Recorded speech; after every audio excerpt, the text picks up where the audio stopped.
proposta diferente da língua portuguesa. Ao invés de fazer uma análise se a palavra é um substantivo, se ela é um adjetivo, se é um verbo, advérbio, etc., eu estou fazendo algumas substituições para talvez melhorar a nossa comunicação no dia a dia. Fica comigo que você vai gostar de vigiar nossas palavras, nossos atos, nossos pensamentos, nossos hábitos e trazendo essa reflexão, porque isso pode dar consequências para o nosso destino e para o trem, todos aqueles que nos cercam.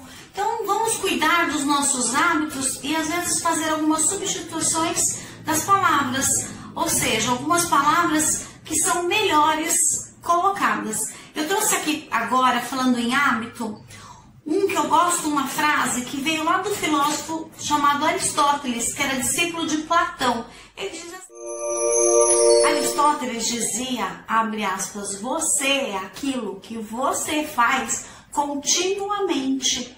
Excelência não é uma eventualidade, é um hábito.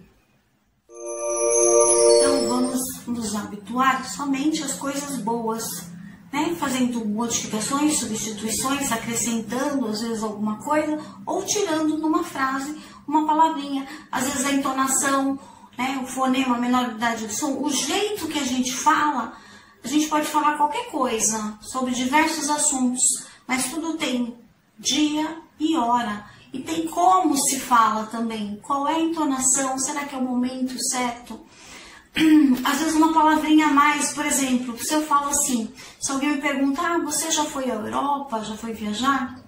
Ao invés de ser pessimista e falar, não, ou usar como ironia, que é uma das figuras de linguagem, que quer dizer realmente o sentido contrário, falar, nem queria ir mesmo, nunca fui, não me interessa, falar com desdém, eu posso falar, eu não fui ainda à Europa.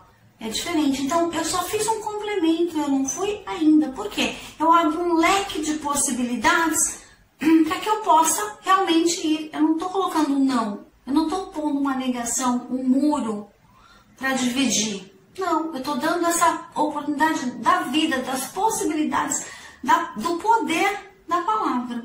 Até do poder do convite. Vai que a pessoa que te perguntou tinha a intenção de te levar. Se você já chegar com um não ou com desdém, ou com uma ironia, a pessoa já nem te chama, não é? Você está perdendo oportunidades. Uma outra coisa, se eu uso, por exemplo, mas, porém, contudo, todavia, no entanto, entretanto, ele serve para dizer sempre algo contrário, uma oposição. Então, por exemplo, eu trouxe uma frase aqui, uma conjunção adversativa.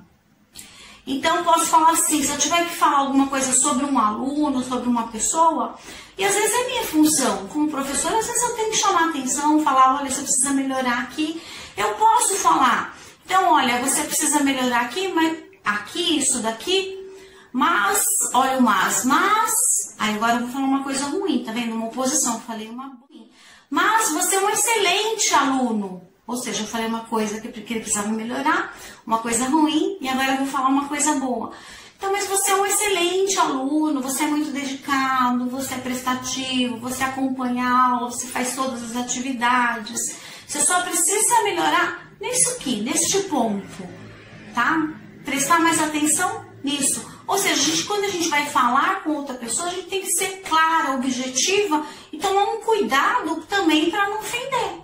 Mesmo quando você vai usar, então, esse mais, ou porém, ou contudo, ou todavia, quando você vai falar, às vezes, uma coisa ruim. Então, tudo é o jeito com que você fala. Você vai ter que falar uma coisa negativa, mas exalta os pontos positivos dessa pessoa. Ninguém é só luz ou só trevas.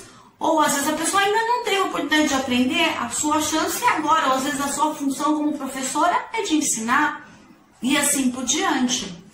Uma outra coisa que a gente pode mudar. Tem que tomar cuidado para quando você fala o ainda, por exemplo, eu não fui à Europa ainda, é uma coisa positiva. Agora, tomar cuidado também, por exemplo, se alguém fala, você já foi assaltado? Aí eu pego e falo, não fui assaltado ainda, parece que eu estou dando margem para que isso aconteça. Então, cuidado também com esse poder da palavra. Não, eu não fui. Ponto final. uma frase positiva que você não abre o leque de possibilidades. Então, esse ainda às vezes é bom e às vezes não. O mas é sempre uma oposição. Então, você vai ter que falar uma coisa ruim, mas fala uma coisa boa. Ressalta o ponto positivo dessa pessoa. Isso vai melhorar muito a sua comunicação. Por exemplo, ao invés de falar assim, eu vou tentar alguma coisa, você pode trocar por tentar, por experimentar, ou senão eu vou conseguir. Abrir então a ação de possibilidades, ser mais positivo. Ao invés de você falar é difícil, que a gente até brinca, né? É difícil tem a ver com edifício, né? Como se fosse uma piada. Não, é do verbo ser e depois difícil. Você não fala que uma coisa é difícil. Às vezes você nem tentou antes, como é que você vai falando que é difícil? Só sabe aquele que faz, né? Aquele que não coloca uma barreira, é esse que consegue. Troca, então substitui a palavra é difícil por é desafiante, é complexo, ou vou experimentar, é bem melhor. É só substituir as palavras. Tem coisa também que distancia de uma pessoa a outra, ou aqueles leques de possibilidades. Eu gostaria, eu queria, eu poderia. Troque, seja mais exato. Você pode falar assim, eu gosto, eu quero, eu posso, eu sou, eu consigo. Tá vendo que você está colocando coisas afirmativas, positivas e boas, entende? Então, tudo que você substitui por falar é bem melhor. Trocar palavras, por exemplo, de baixo calão, evitar sempre. Palavras pesadas, com cunhos que às vezes você fala e você nem sabe o significado. Maldito, quer dizer, mal, que não é abençoado. Olha só, abençoado é uma coisa positiva. Agora, você falar isso junto, agora, maldito separado, é mal falado. Mal expressado, aí é uma coisa. Agora, quando é junto, você tem que evitar essa palavra, né? Olha só, em comparação quando você fala o que é o seu oposto.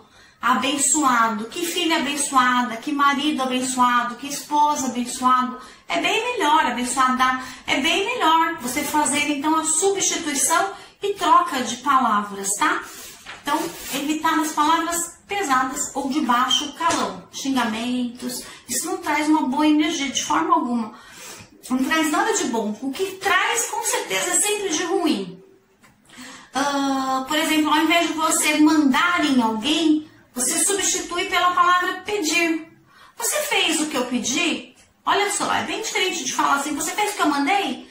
Parece uma coisa autoritária. Às vezes você tem o cunho de poder falar, de realmente mandar, vamos dizer assim. Mas quando você substitui pela palavra que eu pedi, pelo verbo pedir, fica muito mais suave. Quando você coloca um por favor, obrigado, melhor ainda. Às vezes ele é um subalterno, ele tem que fazer. Uma mãe quando dá um serviço para um filho, um professor para um aluno, um chefe para o seu funcionário, ok. Só que tudo é o jeito que a gente fala. Ninguém gosta de ser mandado, né? Ninguém gosta de ficar assim nessa posição. Então, você pode substituir essas palavras. Peça ajuda. Olha lá, você colocar obedecer é uma palavra pesada. Você pode colocar e falar assim, você pode contribuir, ajudar. Fica bem melhor. Peça ajuda, tá? Então, não confunda também autoridade com autoritarismo. Espero que